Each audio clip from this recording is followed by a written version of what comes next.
2025 से लेकर के 28 नवंबर 2025 तक वक्री रहेंगे। सच कहूं तो इस ब्रह्मांड के एक ऐसे ऑडिटर है शनिदेव, जहां पर ये इस समय पर एक साल में एक बार वक्री जरूर होते हैं।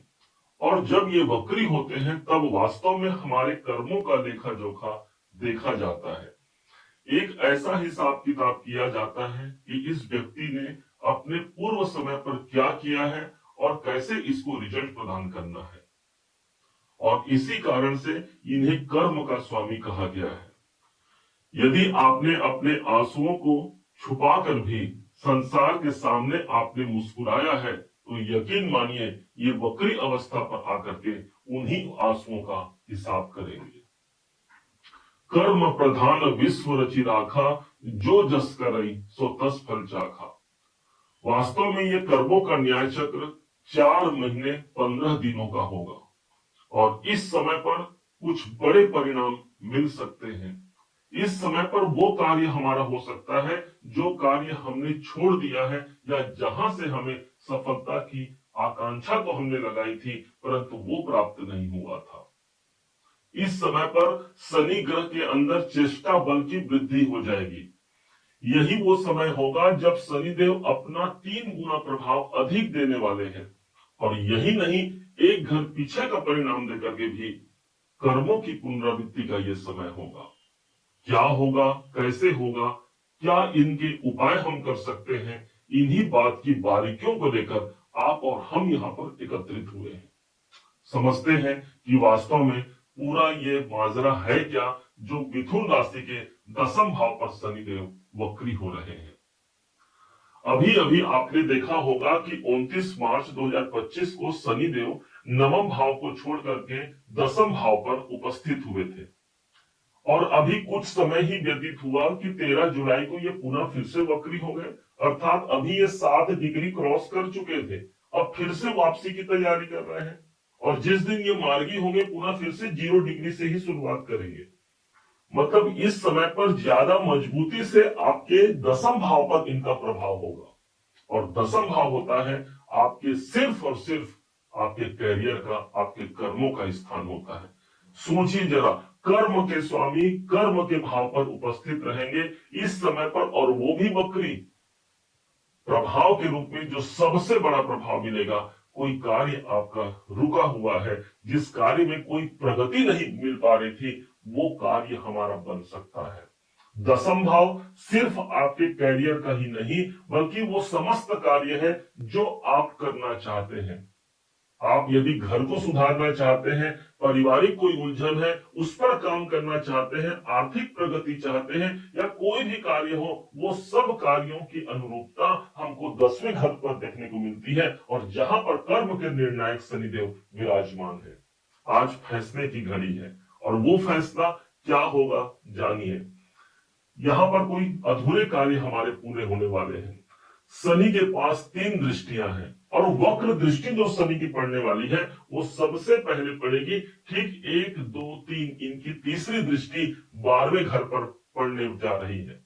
इसलिए विदेशों से जुड़ा कोई काम यदि रुका हुआ है, सबसे ज्यादा मजबूती से वहां कार्य बन सकता है। शनि कर्म है और जहां दृष्टि है वो 12वां घर है।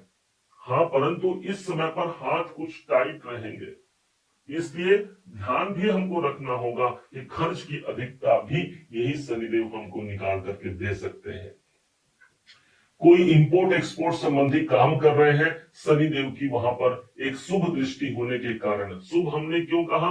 क्योंकि आपके लिए, मिथुन राशि के लिए ये सदैव योग कारक रहेंगे और गोचर में जब भी शनिदेव 10वें भाव पर आते हैं एक शुभ गोचर माना जाता है और इसीलिए एक बड़ा परिणाम हमको देखने को मिलेगा जहां पर एक बड़े इन्वेस्टमेंट से भी हम जुड़ सकते हैं। बहुत दिन से हम योजना बना रहे हैं, कहीं पर हमको धन लगाना है क्योंकि 12वां घर खर्चे का है, धन तो जाना ही है। इससे पहले कि वो गलत कार्यों पर धन चला जाए, यही हमको समझना है कि आज पैसे संग्रह करने की आवश्यकता है, पैसे कहीं लगाने की आवश्यकता है जहां आप आगे भविष्य में वहां से धन प्राप्ति को प्राप्त कर पाए। यही नहीं, शनि के पास जो 7वीं दृष्टि है, सीधे यहां से इनकी 7वीं दृष्टि एक घर आगे अर्थात 7वें चतुर्थ भाव पर इनकी 7वीं दृष्टि पड़ रही है। और यहाँ डायरेक्ट दृष्टि सम दृष्टि शनिदेव को प्राप्त होती है। यदि कोई कार्य में विलंब हो रहा है, विशेष तौर पर प्रॉपर्टी संबंधित कार्य में, घर आप बना रहे हैं वहां कोई विलंब हो रहा है, कोई घर में नवीनीकरण करना चाहते हैं वहां विलंब हो रहा है, कोई प्रॉपर्टी बेचना या खरीदना चाह रहे हैं वहां विलंब हो रहा है, तो ध्यान रखिएगा किसी भी कार्य के प्रोसेस को यदि आप डिले होते हुए देखें तो समझ जाइए शनिदेव डिले के कारक है। क्योंकि इसके अंदर इस समय पर 3 गुना इनकी गति बढ़ रही है, 3 गुना इनका प्रभाव बढ़ेगा, चेष्टा बल बढ़ेगा, इसलिए इस समय पर वो ज्यादा मजबूती से हमारे पूरे होने वाले हैं। यही नहीं, शनि की 10वीं दृष्टि स्वयं कैरियर के भाव से सप्तम भाव पर पड़ रहा है, और सप्तम भाव जो हो गया वो आपके बिजनेस का हो गया। इसलिए व्यापारी वर्ग है या जो लोग नए व्यापार की शुरुआत करना चाह रहे हैं, इस समय पर सबसे ज्यादा मजबूती से वो उस कार्य को प्रखरता को प्राप्त कर सकते हैं। सप्तम भाव इस समय पर जागृत हो रहा है। जब भी गोचर में शनि की दृष्टि और देवगुरु बृहस्पति की दृष्टि जिस स्थान पर पड़ती है वो स्थान पर मुहर लग जाता है, ये काम होगा। अब उस हिसाब से देखें तो इस समय पर देवगुरु बृहस्पति आपके अपने राशि पर चल रहे हैं, उनकी दृष्टि पड़ गई सप्तम भाव पर, तो वहीं पर शनि देव की 10वीं दृष्टि सप्तम भाव पर पड़ रही है। इसलिए जो विवाह करना चाहते हैं उनके लिए एक पॉजिटिव सिचुएशन है, वो अपने वैवाहिक जीवन की यात्रा को आगे बढ़ा सकते हैं। एक मनपसंद जीवन साथी या जीवन संगिनी की तलाश है, वो तलाश हमारी पूरी होती है। वास्तव में ये स्थान आपके पार्टनर का है, तो न सिर्फ ये आपके लिए बल्कि आपके पार्टनर के लिए भी एक अच्छा समय हो गया कि वो भी इस समय पर आपके गोचर पर होने के कारण वो इस समय पर एक बेहतर लाभ को प्राप्त कर पाते हैं। अब एक स्थान बच गया और वो स्थान है वास्तव में आपका नवम भाव, क्योंकि नवम भाव को छोड़ करके शनिदेव घर आगे गए थे, समझिएगा। अब शनिदेव जब वक्री होंगे तो एक घर पीछे का परिणाम भी दे रहे हैं, तो ये स्थान है आपके भाग्य का। तो न सिर्फ आपका कैरियर बल्कि आपका भाग्य दोनों इस समय पर जागृत होगा। भाग्य की जागृति का अर्थ यही हो गया ना कि ऊपर वाले की कृपा हमको प्राप्त हो गई, हमने अपना मेहनत किया है, शनि 10वीं भाव पर है, अब ये वक्री अवस्था पर आकर के ईश्वरी कृपा की प्राप्ति को भी हम तक पहुंचाने जा रहे हैं। इस समय पर आप पिताजी से जुड़े हुए कोई कार्य अधूरे रह गए थे, वो कार्य पूरा करने वाले हैं। इस समय पर सबसे ज्यादा आप धर्म के प्रति रुचि बढ़ जाएगी, धर्म के संबंधी कार्य को करने लगेंगे, दान की प्रवृत्ति हमारी बढ़ने जा रही है। हम इस समय पर कल्चर संस्कृति से जुड़ सकते हैं। नवम भाव इन्हीं सब चीजों को रिप्रेजेंट करता है। जो विद्यार्थी उच्च शिक्षा प्राप्त कर रहे हैं, जो अपनी शिक्षा में ऊंचाई तक पहुंचना चाहते हैं, तो इस समय पर शनिदेव वक्री अवस्था पर रहेंगे, हम अपनी शिक्षा पर फोकस कर पाते हैं, ज्यादा कठोर परिश्रम से हम लाभ को प्राप्त कर पाते हैं। और ध्यान दीजिएगा, शनिदेव सिर्फ कठोर परिश्रम करने के लिए नहीं कहते, शनि के पास एक प्रभाव है और शनि कहता है आप कर्म कीजिए। और कर्म का तात्पर्य सिर्फ हमारे हाथ पैरों से किया हुआ कर्म नहीं है, वो समस्त कर्म जो हम मनसा वाचा कर्मणा करना चाहते हैं, यदि व्यक्ति उसको समझ लिया, उसको जान लिया, तो निश्चय मानिए इसी वक्री अवस्था पर वो लाभ के अवसर को प्राप्त कर लेगा। मनसा वाचा कर्मणा, कर्म से हमने काम कर लिया, लेकिन मन में हम सोच रहे हैं कि पता नहीं ये काम मुझसे होगा कि नहीं, पता नहीं वहां से कोई पॉजिटिव रिजल्ट आएगा कि नहीं। जिस समय पर आपने ये नेगेटिव विचार अपने मन में ले आया, तो यकीन मानिए शनि आपके संग है, क्योंकि शनि कर्म है, आपके काम को वो देख रहा है, तुरंत समझ जाएगा कि इसके मन में तो स्वयं एक नकारात्मकता है, तो फिर मैं सकारात्मक परिणाम कैसे दूं। इसलिए मन से भी पॉजिटिव सोचना प्रारंभ कीजिए, वो भी एक काम है जो शनि का ही अपना प्रभाव है। और तीसरा है हमारा वचन। हमने सोच भी लिया और हाथ पैरों से अपना कर भी लिया, लेकिन वचन में हमने उसे नहीं लिया।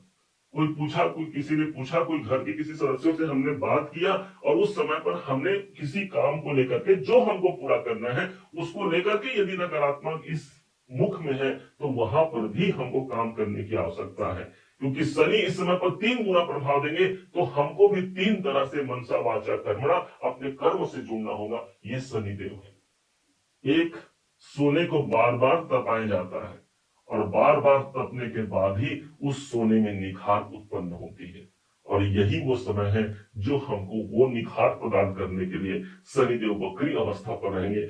ऑडिट इस समय पर चल रहा है, हिसाब किताब चल रहा है, तो आपको क्यों डरना। जो व्यक्ति ने बुरा कर्म किया है, किसी को तकलीफ दिया है, उसके लिए ये शनिदेव इस समय पर अपना त्रास दिखाएंगे। लेकिन एक सच्चे इंसान को, एक सीधे साधे इंसान को शनिदेव वास्तव में इस समय पर हिसाब किताब करते हुए एक बड़े अंजाम, एक बड़े परिणाम तक पहुंचाने वाले हैं। सावन का महीना प्रारंभ हो चुका होगा जिस दिन 13 तारीख को ये वक्री अवस्था पर आएंगे। 11 तारीख को सावन आ जाएगा, तो इसलिए इस शुरुआत के वक्री अवस्था पर ही हमको देवाधिदेव महादेव की आराधना करना नहीं भूलना है।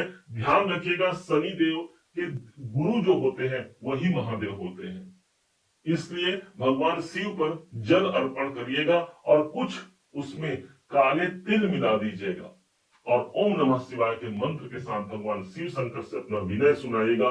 निश्चय मानिए, हमने शनि को भी अपने शुभ प्रभाव में ले लिया और देवाधिदेव महादेव की कृपा तो हमको मिल ही गई। उम्मीद है आप सबने इसे समझा, आप सबने इसे जाना है।